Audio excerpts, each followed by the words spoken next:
আসসালামু আলাইকুম। কেমন আছেন সবাই? আশা রাখছি সবাই ভালো আছেন। আলহামদুলিল্লাহ আমিও ভালো আছি। আজ বিকেলে কেমন জানি ঘরে ভালো লাগতেছিল না। পরে আমি বাহিরে গেলাম। আমারই বাড়ির সামনে হাঁটতেছিলাম। হাঁটতে, হাঁটতে নদীর কিনারে গেলাম। গিয়ে দেখি এত সুন্দর এই শাকগুলো হয়েছে। পরে আমি এগুলো তুললাম। তুলতে, তুলতে মনে হলো একটু আপনাদের সাথে শেয়ার করি। পরে এইটুকু ভিডিও করলাম। আচ্ছা, আপনারা কি কেউ এই শাকগুলো খেয়েছেন? এই শাকগুলো কিন্তু খুব মজা লাগে খেতে। আচ্ছা, আমাকে জানাবেন তো আপনারা কে কে এই শাকগুলো খেয়েছেন? ছোটবেলা দাদু বাড়িতে গেলে এই শাকগুলো আমার দাদি ভাজতো। এত মজা লাগতো।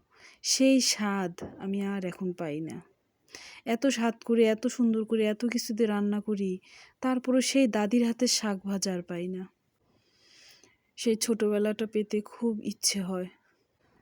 আজ যখন শাক তুলতেছিলাম তখন খুব মনে পড়তেছিল দাদির কথা।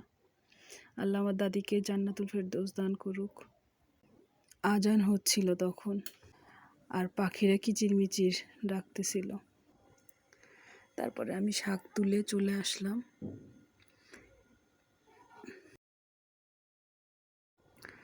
এই তো আজকের আমার ভিডিও। সবাই আমাকে লাইক দিয়েন, কমেন্ট করিয়েন। দেখেন আমাদের নদীটা একটুখানি দেখাইলাম।